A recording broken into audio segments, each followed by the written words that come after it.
Welcome to the Leap Health Workplace Podcast. Here we explore innovative, proven health and wellbeing solutions to drive your performance and productivity. Leap Health empowers individuals and organisations to prioritise their health and wellbeing as a catalyst to performance and productivity. We do this by providing workplace health and wellbeing performance workshops and also the Leap 360 one-to-one leadership coaching to drive health, wellbeing and performance, powered by the Game Changer Index Energy for Impact profiling tool. And we offer bespoke corporate programs to ignite proactivity in ownership at all levels of health and wellbeing as a catalyst to performance and productivity. Whether you're sat at your desk right now or on the move, get ready to listen, get ready to invest your time and take action straight after. I'm Anna Reddy. Let's get ready to make small steps to leap health. Welcome to the episode today, and I'm delighted to be welcoming Emma Hall to the episode today. Emma's a financial advisor who's got lots and lots of experience in her sector, but most importantly, lots of experience in how women can achieve great things at work. And this is what it's all about. But very importantly, men do not switch off right now. Even though women might be in the title, this is just as important for you to be listening to as well. So listen up and you will get a lot of value out of this because you play an integral part in terms of helping women be their best in the workplace, and you get lots of benefits for that as well. So today we're going to be exploring lots of different avenues. We're going to be looking at the workplace as a whole, specifically in the area of finance, looking at changes that have happened, challenges that faces, how we manage and thrive as a woman with kids during different stages, even from when you're going back to work straight after you've had the baby and then juggling kids after that. We're going to be delving into hormones, which we know there's lots and lots of publicity around at the moment and lots of awareness around, and quite importantly so, because workplaces really are losing lots of valuable talents due to just misunderstanding, really, of simple things that can put in place to support women through different stages of hormonal fluctuations. Most importantly, this is all around how we can empower women to be their best, thrive, and reach, make sure that there's absolutely no limits to where they can get to.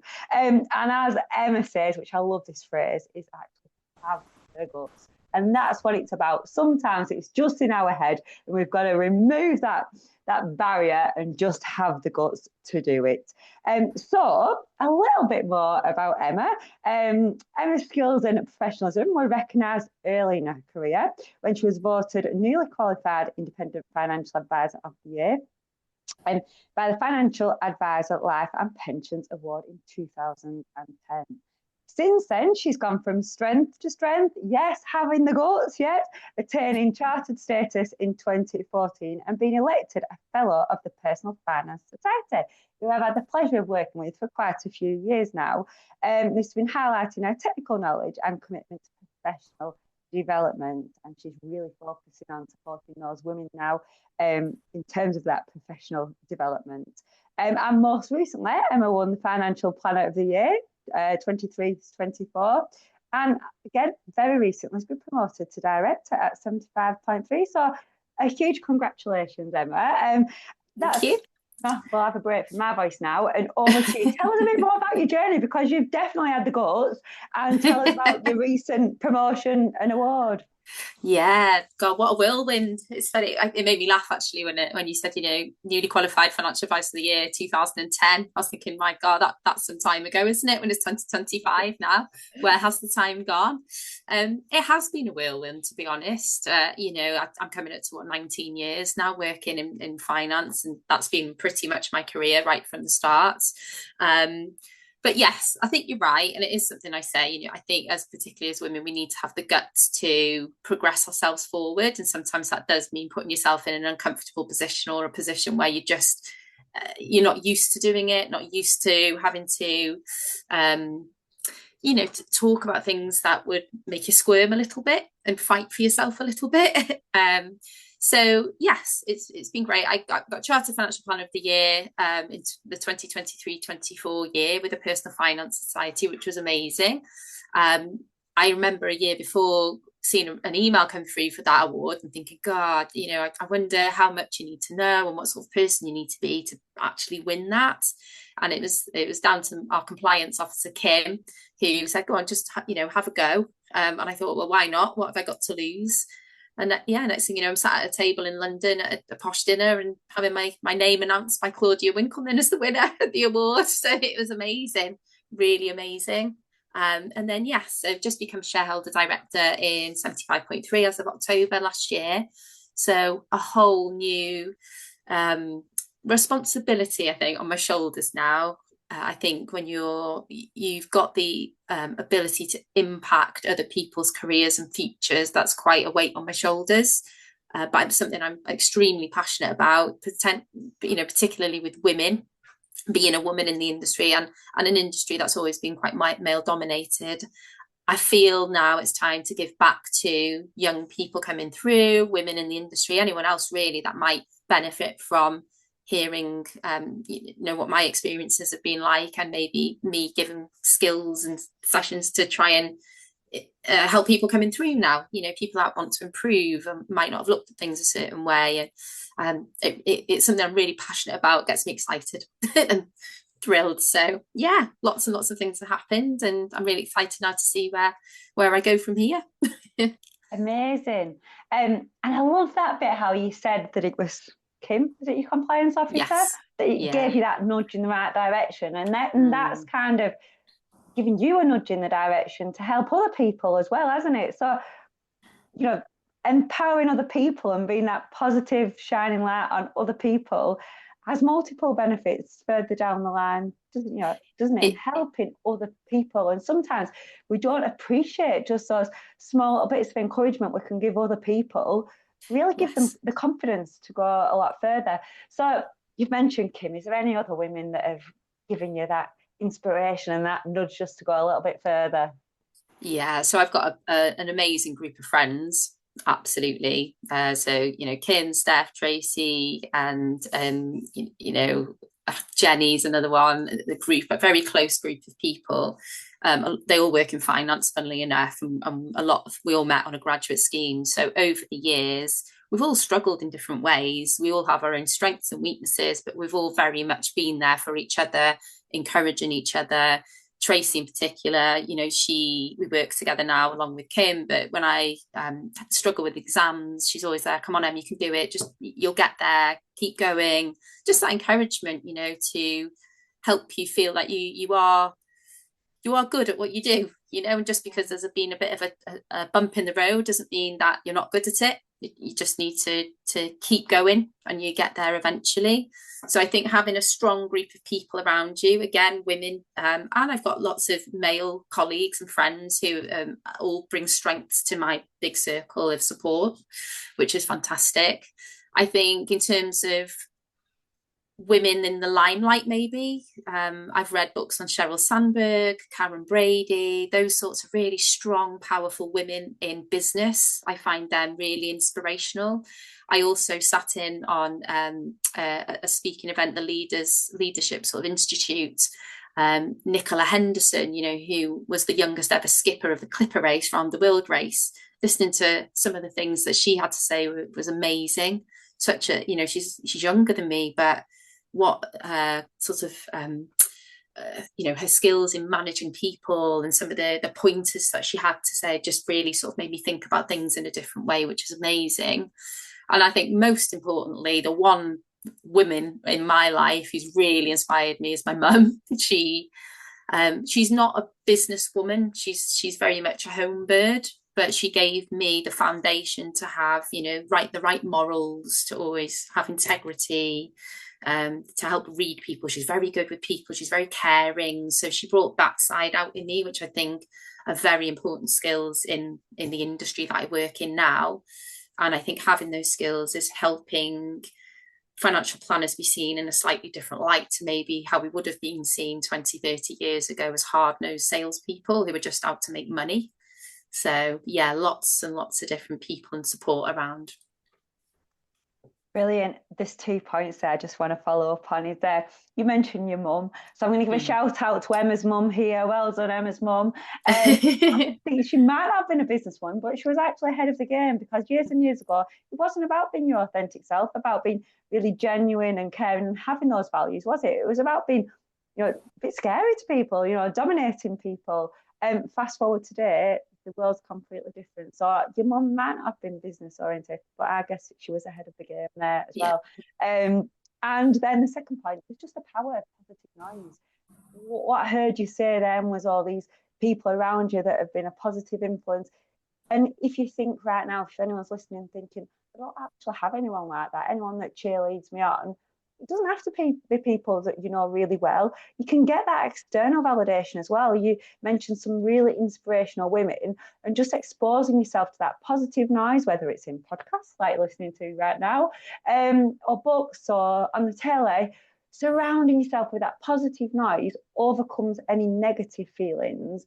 And tries to rebalance it so that you can feel fired up and have confidence in yourself. So yeah, I think what you said there really sings to that positive noise and being a shining light. And equally, you can be positive noise as well. So it's not just a case of you getting that positive noise, you can be the positive noise too. Yeah, I'd agree. I've always been an avid reader. I love books, and I think reading books on other people that have succeeded or do things a certain way that maybe you aspire to, just flooding your mind with it really changes your mindset. You really start to think differently about things. I think that's what doing a lot of these podcasts are about, is being visible to people, and hearing, like you say, podcasts. I listen to podcasts all the time. Steve Bartlett, I'm a big fan of. I know not everybody likes the way he does things, but actually I love all the guests he has on. I think he is an entrepreneur, obviously, and I think he's quite interesting the way he interviews people. But just listening to things like that, flooding your mind with it all, it just does give a shift to your mindset. It really does impact the way you start thinking about things and seeing things, and just your general outlook changes. I heard on one of those podcasts a really interesting study about people who thought they were lucky or not. There was a study years ago that was done where they got everybody into a room. They asked if they thought they were lucky or not, and then they basically asked these people, split them into the lucky and non people that didn't think they were lucky, and asked them to read through a paper, and said, "Can you let us know how many images are in that paper?" Have you heard about this study? I feel like I've heard it, but I'm loving the quick reminder, because I don't think I've listened to all this detail. So basically, on about the third or fourth page in, there was a big picture that said there are 42 pictures in this paper, so stop reading now. And the majority of the people who thought they were lucky saw it and just stopped counting, reported then to the researcher at the end there were 42 images. The majority of the people in the group that thought they weren't lucky didn't see it. They just didn't see it, and went through and counted. So it's just quite a big eye-opener to me, that just even that change in mindset about when you feel positive and lucky is actually going to start changing your direction in life, and opportunities will be seen more easily. So yeah, loads of things like that. Yeah, definitely. Yeah, we could go on forever, because it talks about the language you use about your upbringing and how you see it as to leverage you or to hinder you, and it's the language you use that actually has an impact on the actions and the success that you get. So we haven't even got properly to question 1 and 2 yet. So sorry, I'll go on all day. Loads of great information already. So getting into like the actual workplace and the finance industry as well. Why do you think it's historically been tricky for women to thrive in the workplace, and specifically then in the finance industry? Yeah, I think probably 20, 30 years ago. I mean, I've been in the industry for nearly 20 years myself. It was seen as probably very much cutthroat, sales, all about money, making money. I've heard several stories from years and years and years ago about people that didn't have integrity, were all about just making the biggest amount of money that they could. And I don't think that lends itself very easily to a lot of women out there, rightly so. It's not a nice industry to be in when it's like that. It's definitely changed a lot since I've been in the industry now. It's very much a people person career. It's for people who do have integrity, who are honest, who like to help people understand complex information. It's not a job where you have to be good at figures necessarily. There are different types of roles in finance which will fit nicely different types of personalities. So, if you happen to be very maths orientated and analysis and you like spreadsheets and research, paraplanning might be a good role for you, where you are more 9 to 5 in the office. Usually you can accompany advisors on meetings, but you do the research for advisors. You'll be as highly qualified as an advisor in a lot of these days, be chartered. It's just that you prefer to be in the office and do the analysis rather than seeing clients and being face to face. So that's brilliant. If you are somebody who maybe isn't so bothered about getting lots and lots of qualifications, but you like to be organised, keeping people in check, paperwork, detail, admin might be more your thing. If you are more into keeping the company on the right lines, then compliance might be better for you. Or if you've got a legal side, maybe that sort of interest. And then we've got financial planners like myself, who I'm people orientated, love people, love listening to people's life stories and getting to know people.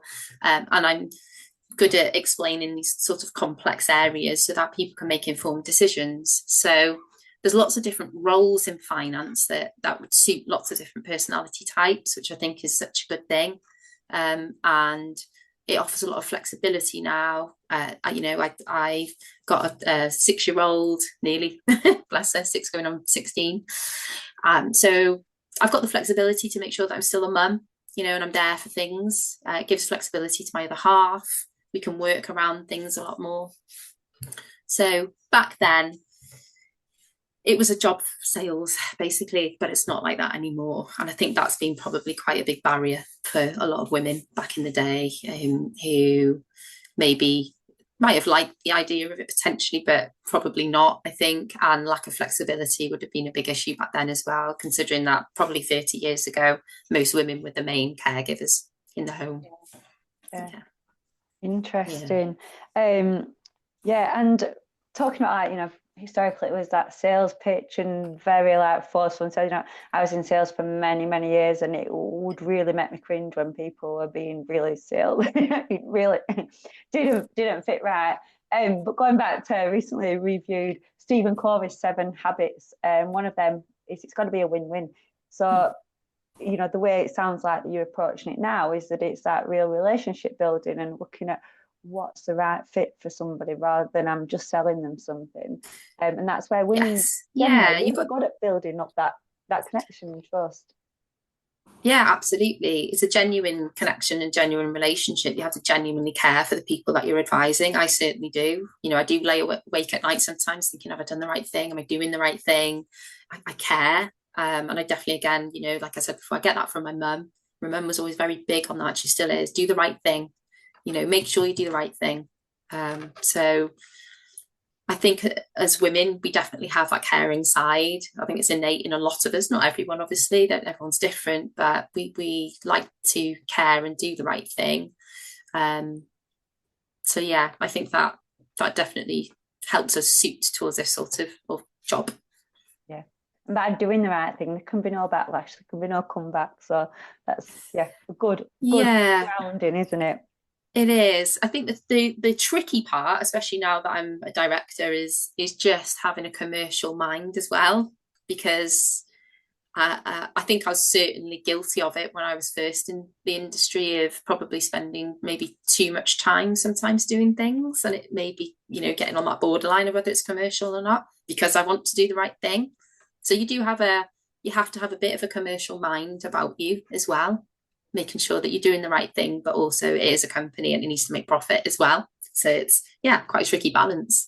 Absolutely, getting that win-win for both sides. Yeah, that's right. Yeah, exactly. So my next question, I think is going to, if the right person's listening now, might be eating the words, because I heard you on a recent podcast, which was brilliant, and you were talking about, before you had children, you'd gone to a recruitment consultant and looking for a job, and I've quoted his words now. These were his words to you. You will be employable as you have no baggage. Yeah. How do you think that would land today? Oh, I'd have no chance. No chance. I think people stick up for themselves a lot more now, which is a good thing. I think maybe recruiters like that recruiter in particular got away with that sort of thing for way too long. You shouldn't have said it. You should never have thought that was okay to say. Children aren't baggage at the end of the day. And God, the amount of men and women that I work with who have children, they have to manage time even more specifically because they have children, So, a few of the women I work with, they will do the extra hours at night, but if that's 11 o'clock, 12 o'clock, because they want to get the work done, they're passionate about what they do. So I think it's just quite an old-fashioned way of thinking that if somebody's got children, yeah, okay, might need a bit more flexibility, but it doesn't mean they're not going to get the job done. And in fact, the people I can think of that have children, they work blooming long hours to make sure that they're seen as an important part of the team, that they're putting their fair share in. They probably do a bit more sometimes to make sure that they're seen in that way. So yes, I'd like to think that those sorts of words wouldn't come out of a recruiter's mouth this day and age. But I suppose you never know. You never know. How do you think we can break that stigma though? Because I don't know about you, I still feel like there is a bit of that stigma still around, even if people aren't saying those words. I'm sure there's lots of people that think they're thinking that. Even though you quite rightly said, often, we just reprioritize our priorities and find ways around being productive and sometimes even more productive than we were. I think the issue is maybe that, from a recruiter's perspective, they're going to think it's easier to place someone without children, maybe because somebody along the line is going to think that's easier to manage because they won't need to be as flexible and things. Having said that, there are lots of people out there that don't have children that might not be as well suited to that role or might not put as much effort in. Just because somebody's hasn't got children doesn't mean they're going to be the best person for the job either, and that their work ethic is going to be better than somebody with kids. Everybody's different. So I'd like to think that as time's going by and has gone by, that every recruiter out there is going to have worked with someone who has children, who puts the effort in, and that you're not going to be judged just because you've got children and you need a bit more flexibility, that you'll actually be, they'll look at what your skills are, what other people have got to say about you that have worked with you before, those sorts of things, rather than just making some assumptions in their minds based on, I don't know what they base it on, to be honest. Just, what they maybe think is probably going to be less hassle. Yeah. And actually going back to that point that you said before around, being a champion for other people as well, you're not going to have a workplace that has no parents in there. So if you can understand the other parents and champion them on as well, you can have a real positive ripple effect as well. But interestingly, I did see some stats which came out, Deloitte sent a report out in April last year, which showed that still 47% of women bear the most of the childcare. 51% of women are caring for another adult. And a lot of women now have chosen not to have children and have pets as well, which they care for probably better than I care for my children. Yeah, it's a very fair point. And these are things that we don't always take account for. How do you think we can help people in terms of these responsibilities? I think there's still an old-fashioned way of thinking, maybe, that because women are typically seen as the caregivers, it's almost like a circle. I think if men are given more flexibility in the work as well as women, then they can take on some more of the caregiving duties, which, between me and my other half, yes, I think, my daughter Hallie, she will ask for mummy a lot of the time from a caregiving perspective, and that's quite natural in lots of circumstances. But we try and be quite equal as much as we can be in terms of the caregiving duties. Him dropping Hallie off at school or actually picking her up usually, just because of work commitments. But I think if we give people more flexibility in the workplace, then men will naturally, hopefully, pick up more of those duties, and it won't then be seen as typically the mum's duty to do it. So that will lay off a bit then from the women's side, and that naturally then will link up to, like you say, elderly parents. Maybe the men picking up a bit more of that when needed. Hopefully, it'll be seen more as a, well, who can manage it, rather than, well, it should be your responsibility because you're the woman. Just being a bit more equal in the care that's needed.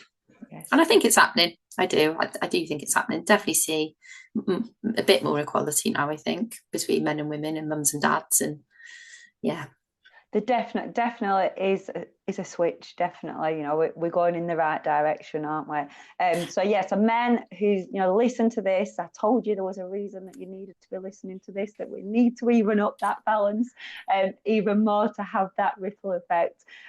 Very quickly, quick tale around like being a parent and always feeling guilty that you're not doing everything. So often, I usually take my kids to school.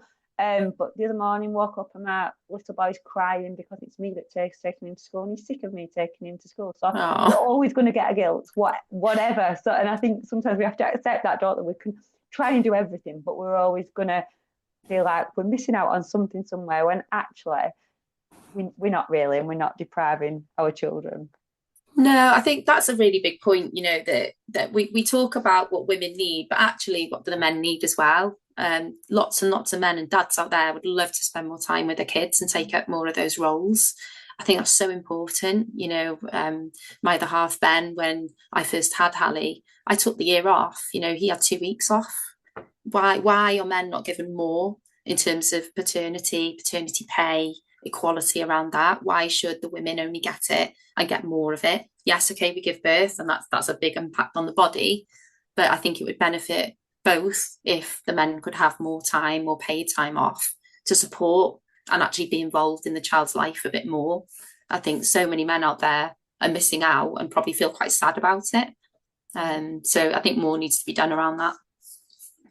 Definitely for that bonding time, and you're developing those relationships, certainly.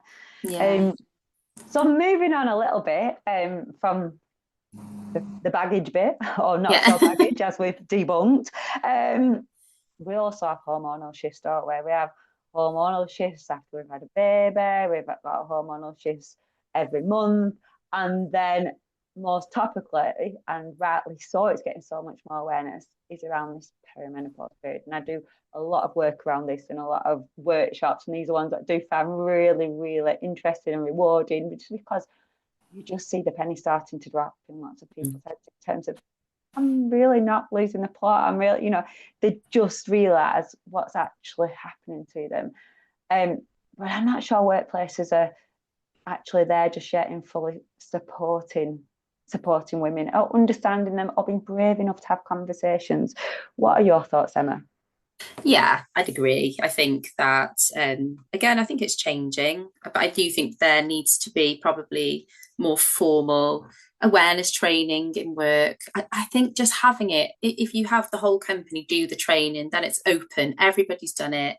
There's no, like you say, you don't feel a bit embarrassed about talking about it, because it's, when you go in, the cult parts of the culture is, we talk about these things, we're aware of it, it's not an issue. Being very clear on the avenues if people are having issues with perimenopause, menopause, IVF treatment, all these other things, mental health issues, that there's a very clear path to follow, who to speak to, making sure there's not just one person to speak to, but maybe a couple, and what's on offer if these issues arise, how to manage it. I think being open from day one for people who are starting in that business, and actually if you've got the business going already, just introducing very, just more formal, doesn't have to be very sort of not structured, but it doesn't have to be stuffy. Make it interesting, light-hearted a little bit maybe, so it's easier to talk about. But I think being very clear that the company has those in place is something that we're working on at the moment at 75.3, improving and making sure that these sorts of policies are in place, and there's a lot of awareness around it. I think the worry is that, as you said, if lots of people are leaving jobs, a lot of the time, if it's to do with perimenopause or menopause, these are going to be very experienced people. They've probably worked a long time and know their stuff. So very valuable members of the workplace are going to leave if we don't get on top of it. I also understand as well, I think maybe especially with men, older men, might be quite uncomfortable to talk about an approach, talking to staff. But in that scenario, if it's really something you don't want to address or feel uncomfortable with, get somebody in your workforce to do it, and someone who might be more comfortable, happy to take it up, take it on. There are ways around it to make sure that it's something that's in your workplace and something that everyone's comfortable with to a certain extent. Yeah, I think you're right. And I think going back to the point around, everyone's got to be involved. Everyone has to be involved. And particularly early on, even your really young staff, you might think, oh, it's not relevant for them. But it definitely is relevant for them, because it starts early. You could have, an early menopause, and you're surrounded by people that are going through it as well. So I think that education is critical for everybody, and not just for men dealing with women in the workplace, probably going home, and that could then be impacting on their mental health and the way that they're feeling if someone's suffering at home. So I think, again, it's addressing it to everybody, isn't it? Yes, yeah, absolutely agree. So going back to that phrase that we said right at the beginning, you just want women to have the guts. How can they have the guts? Actionable steps. How can we have the guts? Yeah, I've thought about this quite a lot over the years. What has made me get over that line to go from fear to actually, well, sod it, I'm going to go and do it anyway and try. So I think one of the things that we always do, and again, this isn't just a woman thing, but being around a lot of women and talking to a lot of women over the years, having lots of friends as women, we tell ourselves stories in our minds about what's going to happen, what the outcome's going to be. We'll make it all up in our minds before we've got anywhere near going to do what we need to do. So I did some really good training with a lady called Julie Goddard of the Success Architect when I was on maternity. And she told me a story which has stuck with me ever since. And she said, imagine that you were in a supermarket and there's a new young mum, and she's got the baby and the baby's crying, and she cuts in the queue in front of you. Now you're going to stand there and think, there's all sorts of stories you'll start making up about it. Oh, look at her, she's a new mum, she thinks she can just cut the queue. You start telling yourself what's happening and why they're doing it, and the outcomes. And actually, if you spoke to that lady, she's probably got a starving baby who needs a feed. She's in a bit of a mess. As we've been young mums, we know what it's like when you've just got a baby and she's just trying to get the shopping and get home, and she hasn't even noticed there's a queue. She's just gone in there. And that was a big eye opener for me. So I was like, you're absolutely right. If something challenging comes along, I always do it. I start telling myself and running the scenario in my head and telling myself what the outcome's going to be and how they're going to behave. And 9 times out of 10, it doesn't pan out like that. So when you need to, for example, ask for a pay rise, or you need to ask for something in work, or there's a conflict going on and you need to address it, don't listen to the stories in your head. Be positive about it. Think about the positive that's likely to come out of it. Because, even if you get a no, what's the worst that can happen? You're not going to get sacked. Yes, okay, it might be a bit uncomfortable, but if you don't do it, you're just going to be in the same position again, probably 6 months down the line, and nothing will change and your feelings will stay the same. So it's no better. So I think you've just got to focus on the potential positives that could come out of it. And if it doesn't happen, have a plan B and just do it. Just absolutely believe in yourself and do it. I think that's the way I've always thought about it. I mean, when it comes to asking for pay rises, for example, build a bit of a case. Why do you think that you deserve a pay rise? It's all good and well worth walking in and just saying, I want a pay rise because someone else is getting paid more, if you find that out. But show your value. I think if you can build a case to show, this is what I've added to the company, this is how I'm helping other people, this is how my clients feel about me, that's always a positive. But it's definitely a mindset thing. It's a mindset. You've got to get over There's like it's almost like an edge or a wall. Once you get over it, it's fine. It's like jumping out of a plane. I've done a couple of skydives over the years.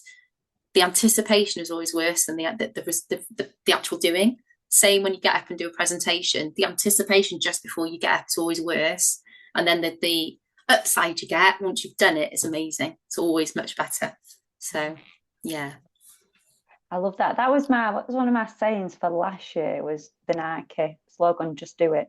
And I think sometimes we can overthink things, and that story that you said, that's the longer we've got to build that story. Yeah. The more it can manifest. But often, going back to your point right at the beginning, do you feel lucky? It's sometimes a story that you tell yourself, isn't it? And believe in yourself. And I think this is what you're doing, is to other women, is to empower them to let go of those fears and tell the best story you can do. One of the questions I often use in my workshops is, rather than what do you want to achieve, maybe go to the end of your life and look back on your life and, what did I want to achieve? Or maybe you with your little girl, what do you wanted to say about mum? Like you're talking about your mum now, about all the positive things she's shown you, but what do you want them to be saying about you? And sometimes that gives you that motivation to actually go for it and have the guts. And I mean, I've actually said to a friend of mine, she was having issues at work. She felt that she was being given more than she should have been doing, but not getting the pay to basically reflect that. Somebody had left, she'd been given their work, and then they were saying, oh, we don't have enough money to pay you what they were paid. And I see that so many times over the years. It's frustrating. And I said to her, she's got 2 young boys. She absolutely, obviously loves them to pieces and will fight tooth and nail for anything for them. And I said, imagine you are fighting for something for them, which actually you are, because you want higher pay, which will directly impact the lives they're going to have going forward. I said, if you were going into that meeting and you were fighting for something for them, you wouldn't think twice about it. You would not. You would go in. And same with like pet owners. Like you said before, a lot of pet owners out there put their pets above everyone else in the family. If you absolutely needed to go and fight for something for them, you wouldn't think twice about it either. So why do we always, when we think about ourselves and what we need for ourselves, and I think a lot of particularly women out there are worried about rocking a boat, worried about appearing to be difficult, just that really uncomfortable feeling. But actually, go in there with a different mindset. What are you fighting for? What are the impact you're going to have if you go in there and you're successful? And the other thing I always do is I always think, right, okay, if I'm not successful, very briefly though, I don't dwell on it. I think you have to focus on the positive, but what is the absolute worst that can happen? And if that happens, what's your plan B? That's what I think. And I've got a plan B now. So I'm set. I think I'm going to succeed, but just in case I don't, I've got a plan B, so I know what I'm doing there as well. So there's no like bad outcome to it. So yeah, that's the way I always approach these things. That's true strategist, Emma. We were having a conversation the other day, weren't we, about the power of your strategy and being able to plan things out ahead. But yeah, I love that around nothing's a failure. So if you don't get the desired outcome, it's still a learning process. You're still a step closer in the right direction. And actually, as you said, sometimes we think we're doing it for ourselves, but unless we fasten our own seatbelt first, we can't help those around us to be the best. And sometimes you might think, oh, no, I'm going to annoy my manager, I'm going to annoy my employer by asking for this. Yeah. But what's more annoying to them is you being a quiet quitter, of you disengaging with work because you don't feel valued, probably looking for something else because you're not feeling valued, really not being able to focus and give it your all because you're not energized by what you're doing. That doesn't benefit those above you or those who pay your salary. So we've got to be open, we've got to be brave, we've got to have those open conversations, and just think about fastening our own seatbelt first sometimes. I think so, absolutely. And also, if you go into that meeting and you do get a no, we'll ask them why and what do I need to do to have that pay rise. Get them to set out specifically what you need to achieve, so that if you go ahead and achieve that and you go back and they say no again, then you're like, well, I've done it. actually, am I going to get this pay rise? Or yes, maybe you have to go elsewhere. Sometimes that happens, unfortunately. But I think making sure that there are measurable objectives that you come out with, at least now you're ahead of the game again. You know what you need to achieve, and hopefully they will be reasonable. And if not, have a conversation around it. But that, like you say, just because you get the no doesn't mean there can't be an advantage out of it. You can still get an advantage that way. Yes, great point. A no is not always a no. So I'm hearing some top tips from Emma there. If you want to go and ask for a pay rise, you need to have reason why you're doing it. Provide those solutions why you're doing it and the reason why and the why that you add value. And if you're not successful, to understand the why, understand the reason, and get a roadmap as to how you can be successful so that it is a win-win in the end. Absolutely. Yeah. Brilliant. Some good top tips there and actionable tips. We'll have lots of people now going to get pay rises. I know everyone's going to hate me. All bosses will be like. So we've spoken a lot around the workplace as a whole, just specifically because your expertise is within finance. If anyone's starting to get a little bit more interested and curious about finance, what would be your advice to women just starting out, and what small steps can they do to get the ball rolling in terms of a career in finance? I think first of all is have a think about what your strengths are, what you enjoy, and that will naturally then maybe lead you into a certain role in finance. I think that's always a good thing. Have a plan. I always have a plan every year, what my aims and objectives are for the year, and maybe a 5-year plan as well is typically what I would have. Try and find a mentor. It can be a bit difficult, but I mean, the CII PFS, they have an e-mentoring program, which I'm part of. I'm mentoring a new advisor at the moment. That's really good. Or just somebody that that you look up to, who you think successful, who you'd like to follow in their path, even if it's not in finance, if it's something else. I think having people around you to help guide you is always a good thing. If it is going into finance, there's going to be a lot of exams potentially if you're going into advising or paraplanning. So looking into those, whether you can find a graduate scheme to help you on your way, or maybe a scheme you don't necessarily have to be a graduate. You don't have to have a degree from university, to start on the path to finance roles, although you will end up doing a lot of exams, pretty much like a degree anyway, the equivalent of a degree. So just looking into what you can be doing, reading up, about the topics that the exams are based on, that will help as well. So you've got an idea of what you're getting into going forward. I quite often asked about, whether you should go for a degree which is finance related.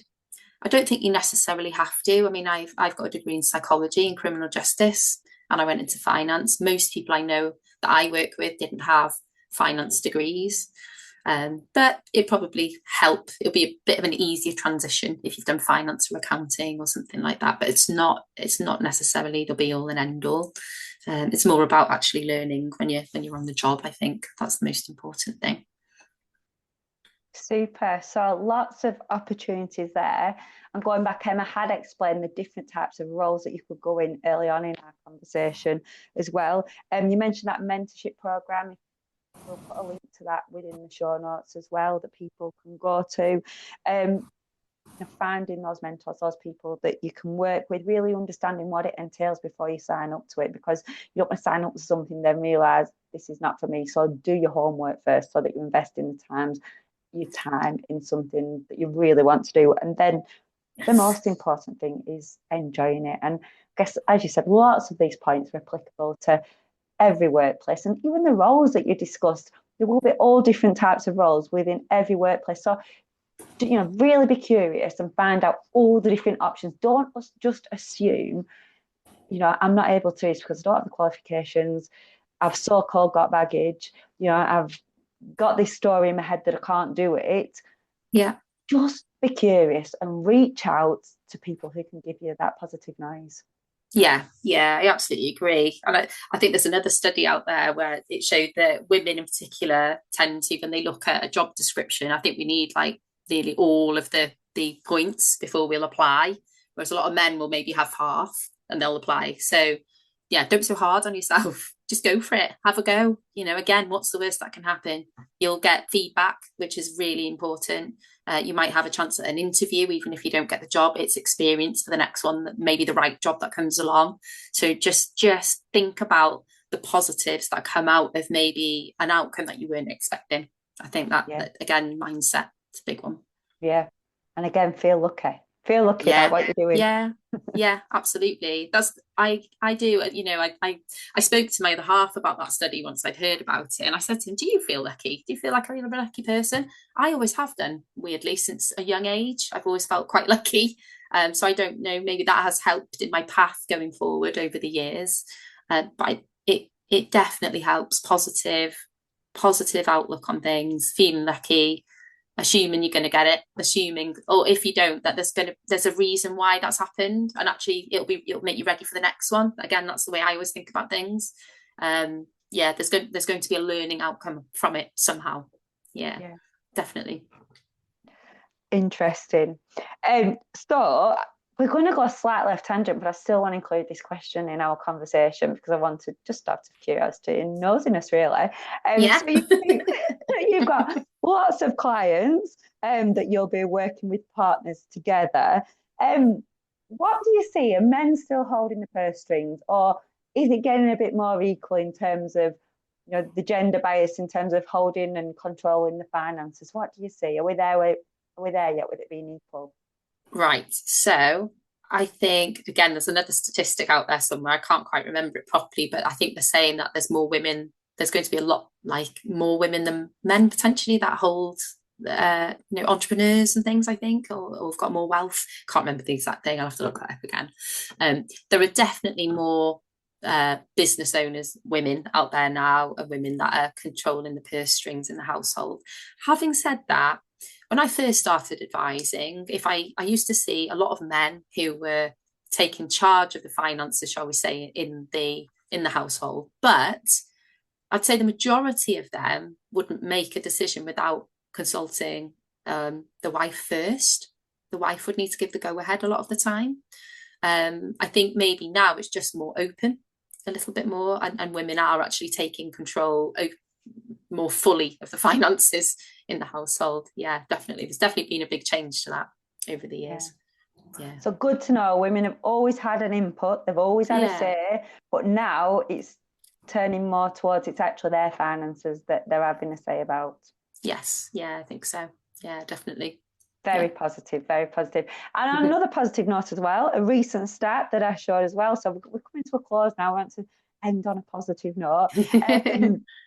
The new board appointments for women on the FTSE 100 is almost half now. It's 47%. So, you know, we can break down those barriers. Almost half of women are on that FTSE 100 new appointments are on that board. So we are going in the right direction. We've just keep up this momentum and keep breaking down those barriers. And so it can be done. The data shows it can be done, and we can do it.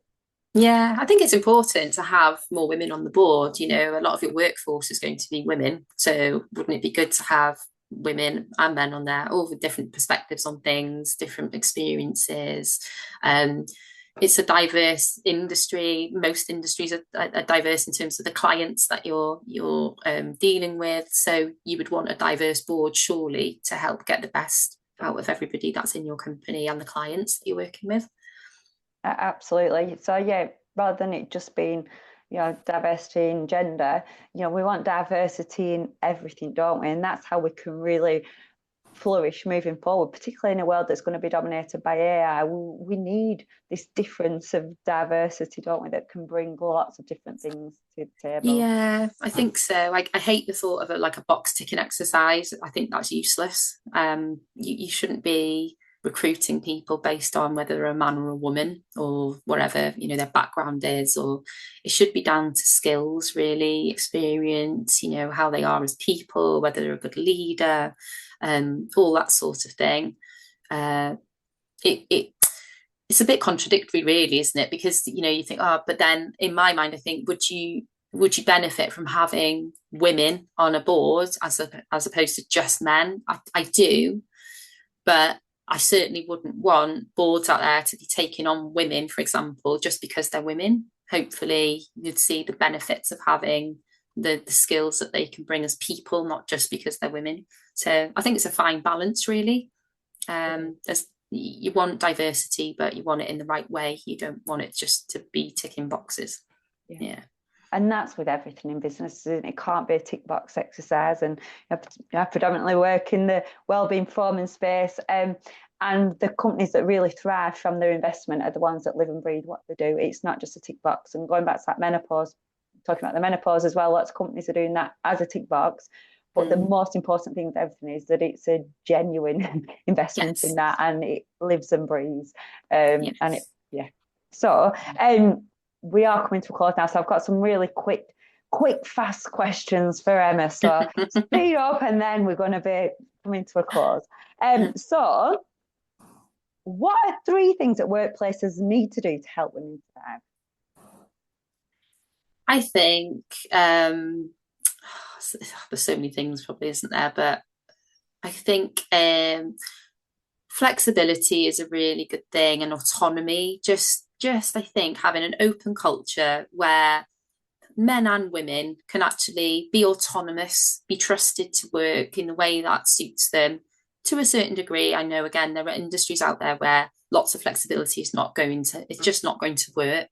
But I think having trust in people to work the best way that they can, to be able to come and go. Again, I think there's a lot of argument around this, whether you give that to somebody straight away when they first start. Maybe not. Maybe you have to earn trust. I think that's a good thing.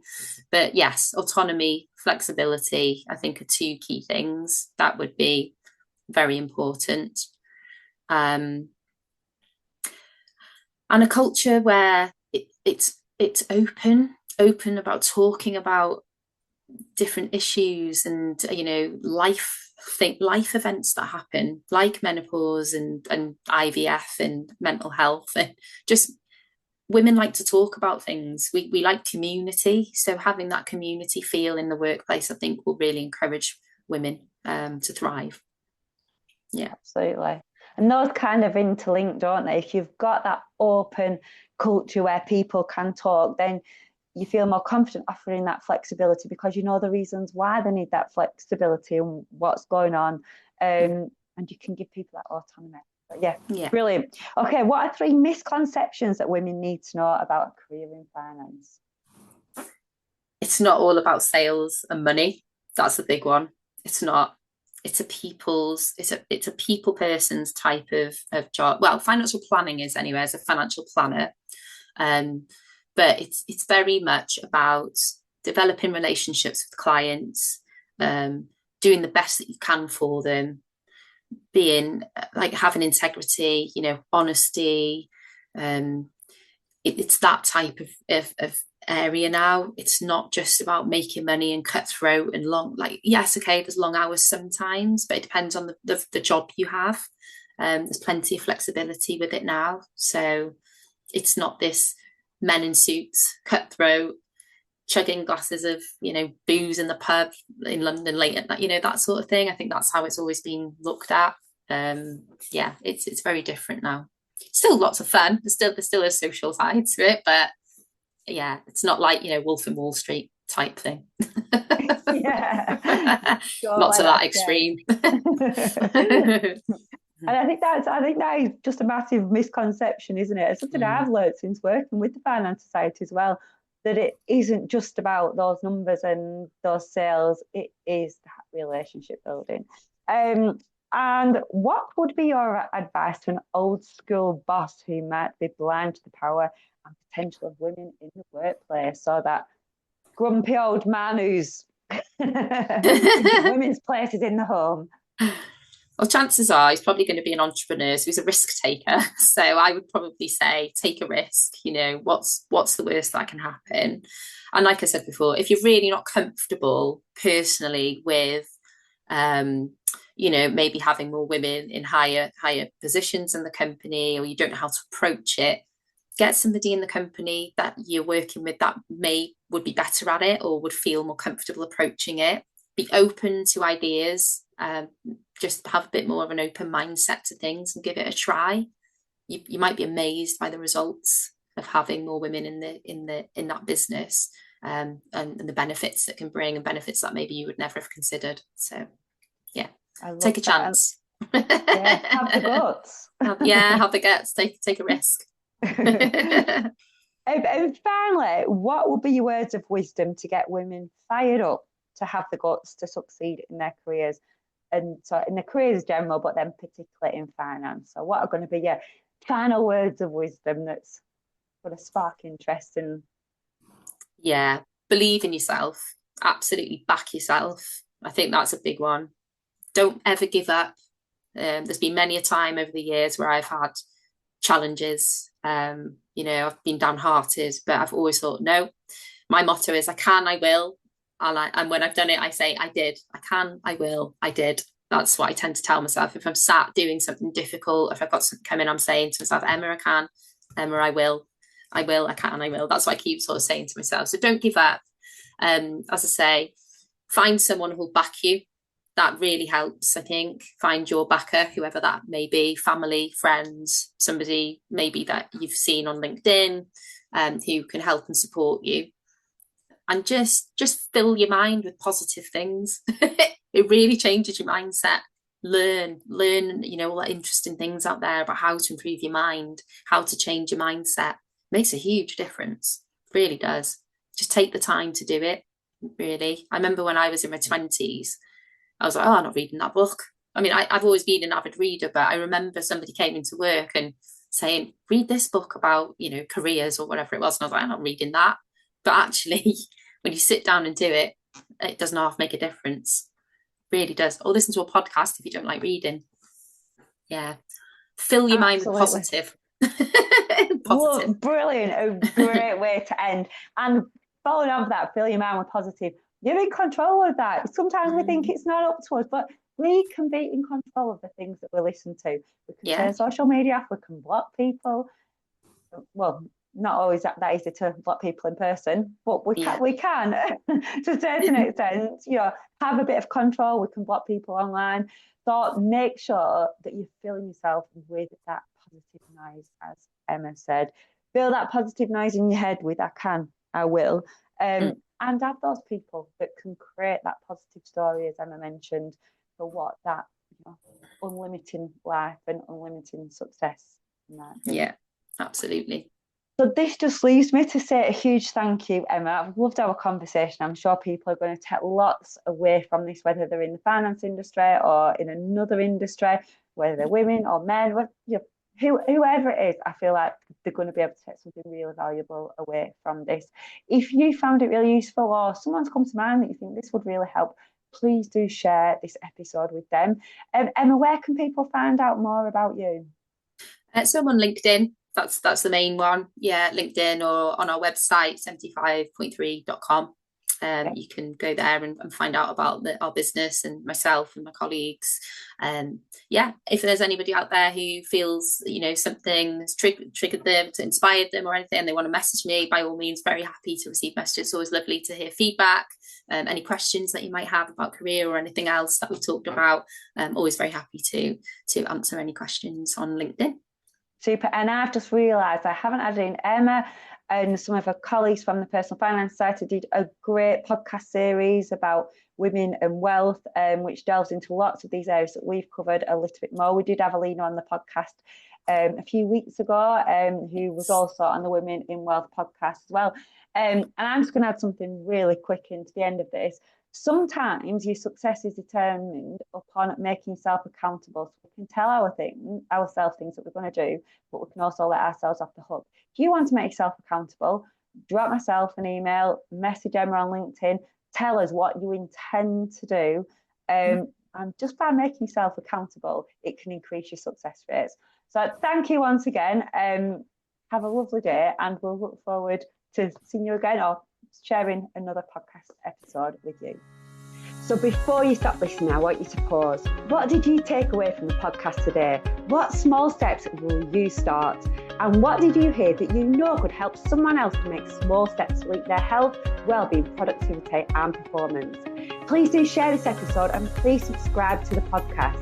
And remember that Leap Health are here to provide workplace health, wellbeing and performance workshops, one-to-one coaching and bespoke corporate solutions to help the world make small steps to leap health, wellbeing, productivity and performance. Please do get in touch. It's Anna at leaphealth.co.uk. Have a great day.